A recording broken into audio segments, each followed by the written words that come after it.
ऐसे ही ये देश में 500 कश्मीर नहीं बसे हैं, ऐसे ही देश में आग नहीं लग रही है।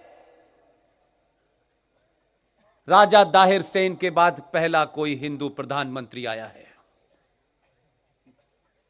जिसने आजाद भारत में संवैधानिक तौर पर एक इस्लामिक स्टेट को कुचल दिया है। तकलीफ इस बात की है कि 70 सालों में जो हमने सत्ता जमीन के नीचे बना के रखी थी, जिससे इस देश की पुलिस डरती है, क्योंकि पुलिस को इस देश की सरकारों ने बौना बना दिया है। जिस चार्टर पे साइन करके पुलिस वाला नौकरी करता है, उसको इस देश की सरकारें अपने पॉलिटिकल एजेंडे के लिए लागू नहीं करने देती। इस देश की माइट, इस देश की पुलिस और फौज को पंगु बनाने की कोशिश की गई। इसीलिए कुछ जिहादी, कुछ इस्लामिक आतंकवादी कश्मीर में फौज को दौड़ा दौड़ा कर मारते हैं। फौजी के हाथ में AK-47 है, उसको यह मैंडेट दिया गया है कि जो उस पर हमला करेगा यह भारत की प्रभुसत्ता पे खतरा माना जाएगा और आप उसको गोली मार सकते हैं। लेकिन उनसे कहा जा रहा है कि आप संयम बरतें। जिनसे कहना चाहिए था संयम बरतने के लिए, उनसे नहीं कहा जा रहा। इसलिए आपने गुजरात में, दिल्ली में, पटना में, तमाम इलाकों में पुलिस भाग रही है और जिहादी इस्लामिक आतंकवादी इस देश की संसद ने पास किए हुए कानून के खिलाफ सड़कों पे उतर के देशद्रोह कर रहे हैं और पुलिस को कहा जा रहा है आपको अभी डंडा नहीं चलाना है। मैं इस बात से शुरू में आहत था, बहुत आहत था। सत्ता इसलिए नहीं बदली थी, लेकिन मुझे बाद में बताया गया कि इस देश को देख लेने दीजिए कि इस देश के साथ कौन देश के साथ खड़ा है और कौन देश का गद्दार है। 1990 में टीवी कम था इसलिए देखा नहीं, 1947 में टीवी था ही नहीं तो देखा नहीं।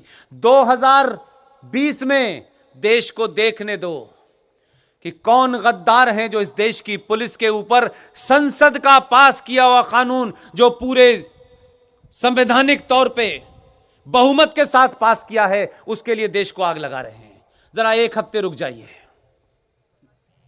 देश ने देखा, एक हफ्ते बाद दौड़ने वालों का डायरेक्शन बदल गया। और तो और जो दिल्ली में भेजे हैं, आपने इस बीच में, मैं बार बार आपकी तुलना राष्ट्रवाद में, राष्ट्र के प्रति जो जागरूकता है, मैं गुजरात और महाराष्ट्र के लोगों को बार बार कहता हूं, जो आप में है वो नॉर्थ इंडिया में नहीं है, ऐसा मानता हूं मैं। लेकिन यह आप ही का दबाव है, यह आप ही की ताकत है कि यूपी वालों को भी अकल आ गई। उन्होंने भी गलत जगह बटन दबा दिया, बटन गलत जगह दबाया और सिंगल मैसेज दे दिया कि जिहादियों की, इस्लामिक आतंकवादियों की खुलेआम गुंडागर्दी सड़कों पे हम नहीं चलने देंगे। ये वोट हमारा इस काम के लिए दिया गया है, इस काम के लिए नहीं दिया गया कि आप उत्तर प्रदेश में फ्लाईओवर बनवाइए। और वहां पर अल्लाह ने सुन ली। बार बार मैं अल्लाह के सुनने की बात इसलिए कहता हूं, आपको वाजे कर दूं, मैं कोई बात बगैर लिखित बात के अलावा करते ही नहीं हूं। मेरे पिताजी मुझसे कहते थे जो लिखा है वही सही है, बाकी सब बेकार है। कुरान मजीद में लिखा हुआ है, अल्लाह जब अपने बंदों से, अपने आज्ञा करने वाले लोगों से जो उन पे ईमान लाए थे, उन ईमान लाने वालों से एक जगह फरमा रहे हैं कि तुमको मैंने दुनिया में भेजा है, तुम्हारे लिए मैंने हर किस्म का इंतजाम करके रखा है, तुम उसका भरपूर इस्तेमाल करो। लेकिन जिंदगी जीने के लिए जो रास्ते मैंने तुमको बताए हैं, अगर रास्ते से उतर गए तो मैं ऐसा आदमी भेजूंगा जो रास्ते पे ले आएगा। यह कुरान मजीद में है, मैं नहीं कह रहा, मेरा कोई दखल नहीं है, मैंने उसमें कोई तब्दीली की है, अल्लाह ने सीधा लिखा हुआ है। जो लोग इसको नहीं पढ़ते, कुरान से डराते हैं, मैंने पढ़ लिया था 5वीं क्लास में। उन्होंने समझा अल्लाह ने कहा है, क्या फर्क पड़ता है। नहीं माने। 2014 में एक आदमी भेजा, आपको लगा ये कमजोर पड़ रहा है, आपने फौरन कहा कि उत्तर प्रदेश में भी जरूरत है। सरकार के लोगों ने समझ लिया कि ये मैंडेट जो है किसके लिए मिला है, वो भी गेरुए वस्त्र में घूम रहा है। उसने अलग काम किया जो अभी दिल्ली में नहीं हुआ। उसने कहा जो लोग आग लगा रहे थे, जो लोग लूट रहे थे, पुलिस ने तो उनकी तोड़ाई की, वो तो करनी थी क्योंकि एडमिनिस्ट्रेशन का काम था। उसने सीसीटीवी कैमरे लगवा के ये पता करा लिया किस किस ने तोड़फोड़ की है, और कहा जिसने जितने की तोड़ा है उतने का कीमत वसूल की जाएगी। नोटिस भेज दिया उनको।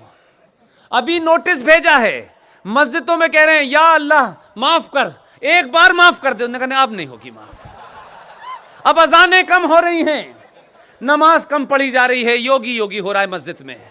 किसी तरह मौला एक बार माफ कर दे। उन्होंने कहा 70 साल से माफ कर रहा था, इस बार नहीं करूंगा, पूरी कीमत वसूलूंगा। अब समझ में नहीं आ रहा घर बेचें क्या अम्मी के गहने बेचें, ये योगी छोड़ेगा नहीं। न इसका कोई आगा है न पीछा है, न इसको किसी को कुछ देना है न लेना है। इसने गेरुआ वस्त्र पहन के पहले ही कह दिया है ऐसे ही आया था ऐसे ही जाऊंगा। वहां बड़ा परेशानी है। मैं बार बार आपको फिर उसी तरफ कहना चाहता हूं, राष्ट्र को बचाने के लिए जितनी भी निजी आपकी शिकायतें हैं, ऊंच नीच जात पात, यह आपका अपना निजी मामला है। इसको अपने घर में रखिए। आपने 1000 साल अपनी मर्जी से जी के देख लिया, बांट के देख लिया, अगड़ों में पिछड़ों में कुछ सियासी लोगों ने आपको बांट दिया। अब यह समाज को इससे आगे नहीं जाना है। जो हमारे समाज से लोग चले गए हैं, राजनीतिक कारणों से चले गए हैं, उनका हाथ पकड़ना है सामूहिक तौर पर। सिर्फ उनको एहसास कराना है, हो सकता है हमारे किसी पूर्वज से कोई गलती हो गई हो, और आप सब तो गुरु जी के शिष्य हैं, उनके बचाए रास्ते पे चलते हैं। आप तो शिवाजी की धरती, महाराजा शिवाजी, छत्रपति शिवाजी की धरती के हैं। अगर किसी से किसी के जख्म को मरहम लगती हो यह कहने से कि हमसे गलती हो गई थी, हम माफी चाहते हैं, हमारे पूर्वजों से गलती हो गई थी, हम माफी चाहते हैं, हम सामूहिक तौर पर तुम्हें गले लगा करके अपने परिवार में जो थे हम वापस लाना चाहते हैं। इससे आप बड़े होंगे, छोटा नहीं होगा। जिस दिन भी यह कहना शुरू कर देंगे, ये जय भीम और जय मीम की मक्कारी खुल जाएगी। सिर्फ आपको थोड़ा सा बताना है, और जैसे जैसे ये आगे बढ़ रही है कहानी, जैसे जैसे इस पूरी सभा में मुझे सबकी टोपियां सफेद नजर आती हैं, न किसी ने नीली पहनी है, न किसी ने केसरिया पहनी है, न किसी ने हरे रंग की पहनी है। इसका मतलब है कि जितना आपका दिल साफ है उतना ही आपका दिमाग भी साफ है। एक बार, सिर्फ एक बार 50 साल के लिए सामूहिक तौर पर अपने परिवारों में, अपने समाज में कहिए कि 50 साल तक एक कुछ भी हो जाए, ये आदमी हो वो आदमी हो, दिल्ली की सत्ता पे वही बैठेगा जो सनातन और राष्ट्र को बचाएगा। पार्टियों के चक्कर में मत पड़िए, पार्टी को साबित करना होगा कि हम सनातनी हैं। दौड़ लगनी चाहिए कि कौन सनातन का ज्यादा काम करेगा, हम मान जाएंगे कि हमारी ताकत का अंदाजा हो गया है। कोई आपको कंफ्यूजन नहीं रखेगा, कोई 16% और 5% और 2% की खिचड़ी नहीं बना पाएगा। तय करिए कि 50 साल तक किसी जात पात के नाम पर आप राष्ट्र के लिए वोट नहीं देंगे। आप वोट देते वक्त सिर्फ सनातन हो और भारत राष्ट्र को अपनी आंखों के सामने रखें। उसके अलावा दुनिया के तमाम झगड़े, शादी ब्याह, लड़ना झगड़ना सब जाति के नाम पे करिए, कोई दिक्कत नहीं है। लेकिन सिर्फ 50 साल के लिए यह प्रण करें कि इस बात को हमें समाज में नहीं लाना है। हमारे पड़ोस में कौन रहता है, उसकी जाति क्या है, हमें इससे मतलब नहीं है। वो सनातनी है, उसके संकट में भी खड़ा होना है, उसके हर्ष में भी खड़ा होना है। जिस दिन भी आप ये तय कर लेंगे,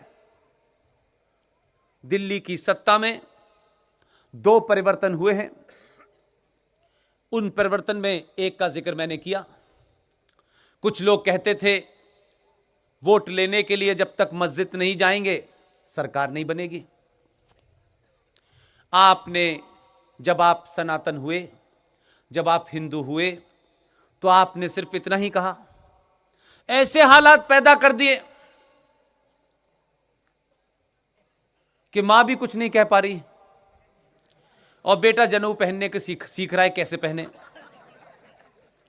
बहुत फंस गया है बेचारा, कभी गले में पहन रहा है, कभी कान में पहन रहा है, कभी कमर में पहन रहा है, कभी जेब में लेके चलता है। उसकी समझ नहीं आ रहा कि जनेऊ पहना कैसे जाता है। यह काम आपने सिर्फ अपनी शक्ति से किया, बगैर AK-56 उठाए किया। दूसरा काम भी बहुत बड़ा हुआ है। इसलिए मैंने कहा कि राजनीतिक चश्मे से बहुत सारे लोग सही बात तक, निष्कर्ष तक नहीं पहुंचते।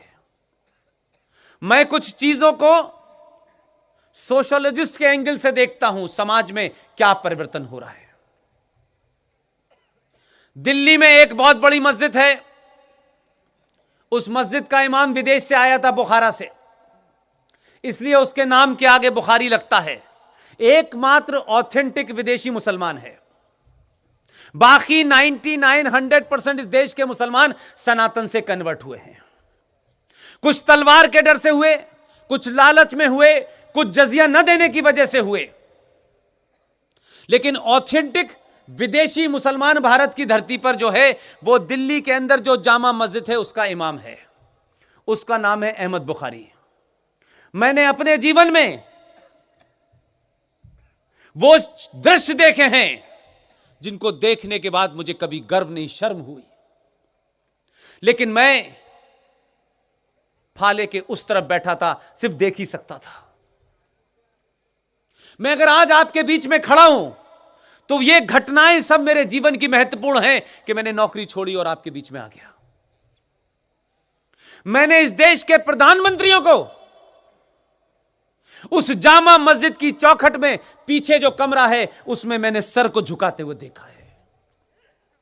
देश के प्रधानमंत्री, बड़े बड़े नेताओं को देखा, लाइन लगी होती थी। ये गए तो दूसरा आया, फिर तीसरा आया, फिर चौथा आया। हर आदमी वहां जाता था जामा मस्जिद और कहता था कि जब तक ये जो मौजूद हैं अहमद बुखारी, इनके अब्बा जान का नाम था अब्दुल्ला बुखारी, जब तक अब्दुल्ला बुखारी की धरती पर माथा नहीं टेकेगा इस देश का हिंदू, मुसलमान का वोट नहीं मिलेगा। मैंने वो दृश्य भी देखा है और ये दृश्य भी देखा है।